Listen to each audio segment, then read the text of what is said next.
this is how you play by the new set of rules. You do not accept responsibility without corresponding level of authority. Yeah, that's kind of tough to do. And I agree with you, Thomas. I 100% agree with you. Insisting on authority. The only way that men can get authority these days is wealth. Now, you should not lead with wealth. Wealth is a force multiplier, but it is not what makes you ultimately arousing or attractive. It is a force multiplier. Women say, women will not want to get with a guy who is quote unquote economically unattractive, which means that he's got to make at least half again what she makes. So if she makes 100,000, he's got to make 150,000.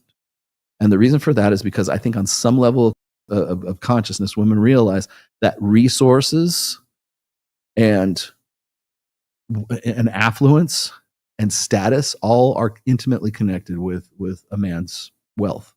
Wealth enforces will.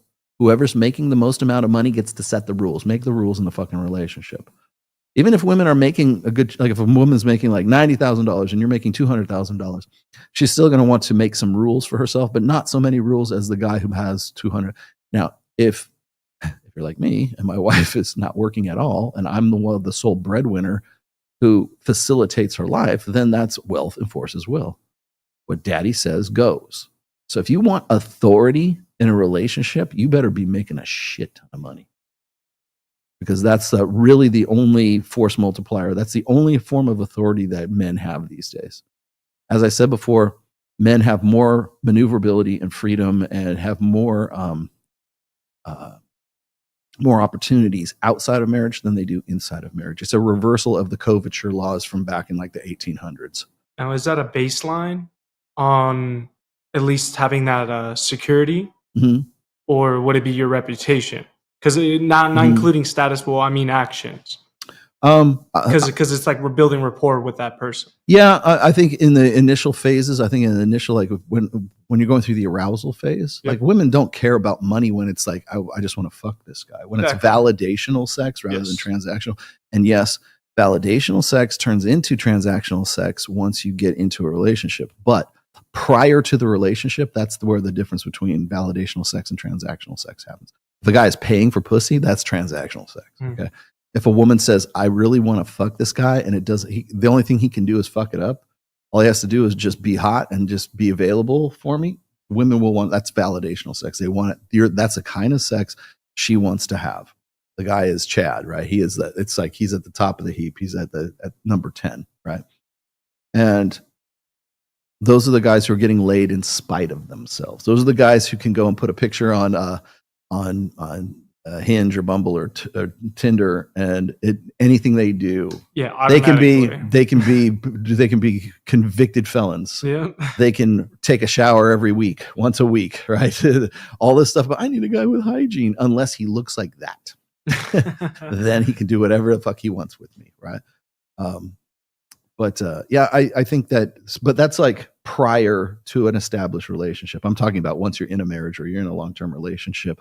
That's when wealth and status come into play. Now, Mike Sartain will say, well, status is what gets you laid. And he's not wrong about that. But it's not I don't think it's the only thing. I think if a guy, I emphasize looks probably a lot more than Mike does, although Mike doesn't discount them.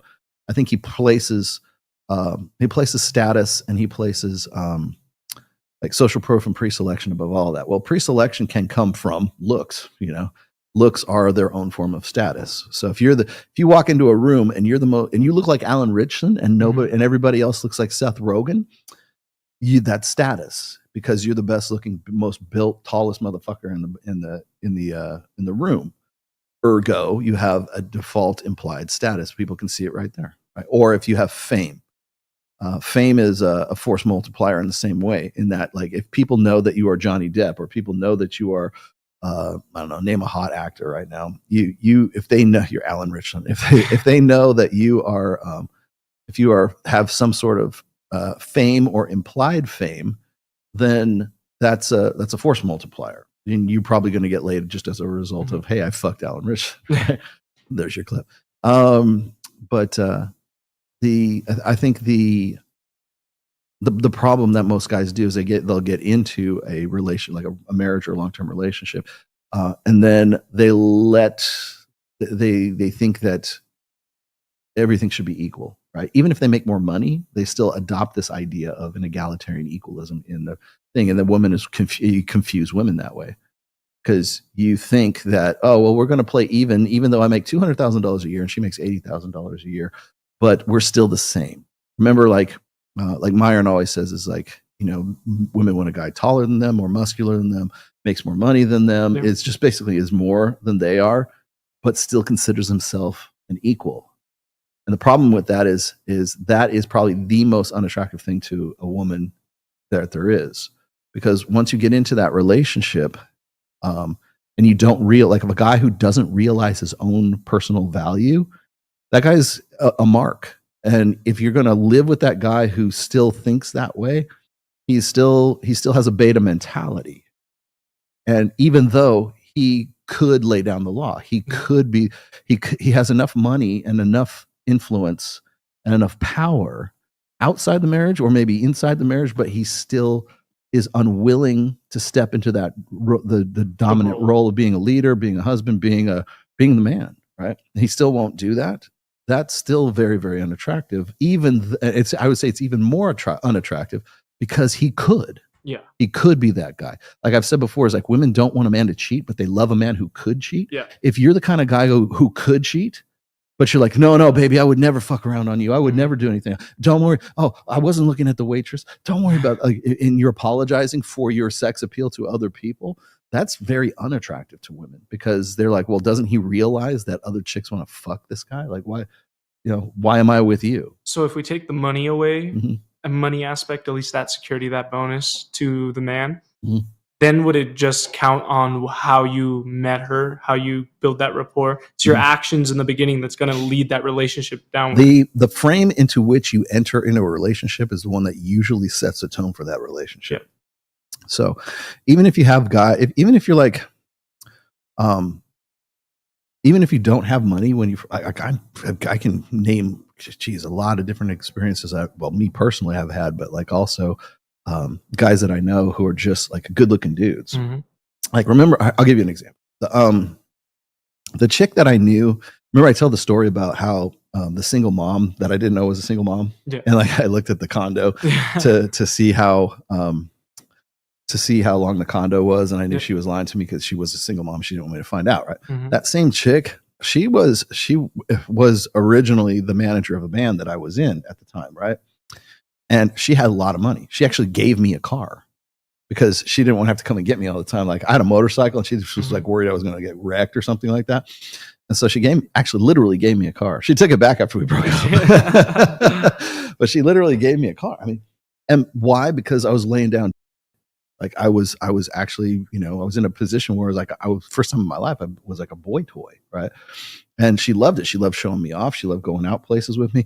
And like, there was no way, like, she worked in the record industry, right? And there was no way I was going to be able to compete with her, have more money than she was, not at 22, 23 years old, right?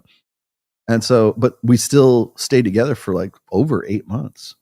And it was primarily sexual, but I didn't have to have status. I didn't have to have, I had pre-selection because there was other chicks that wanted to fuck me, but I didn't have the money. I certainly didn't have. I lived in a 1-bedroom studio apartment in North Hollywood, and my dining room table was one of them big ass spools.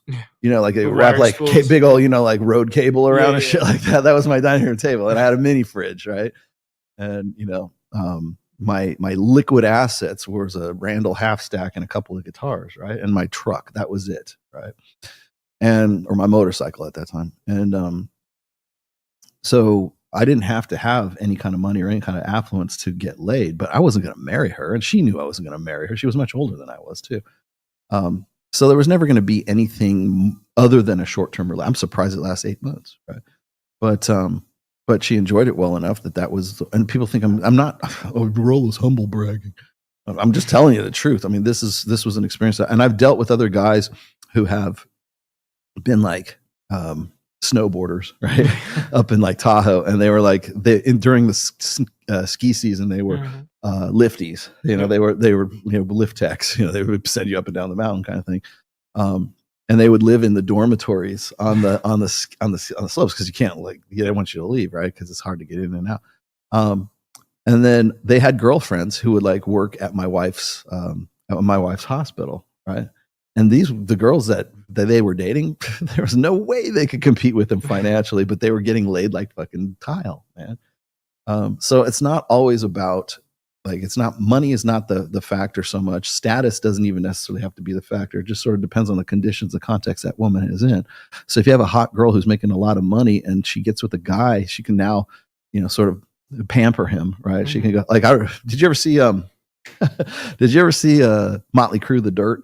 Yeah, the Dirt movie. The Dirt movie. Okay, so remember the blonde chick that bought Vince Neil those leather pants? Yeah. Right? Dude, I could tell you so many fucking stories about exactly that shit, right? What do they call a snowboarder without a girlfriend? Homeless. Yeah. But there's so many instances of that and so many different contexts of that. So it's not all like getting laid is a whole lot different than like being in a relationship. So that's, you kind of have to make those distinctions.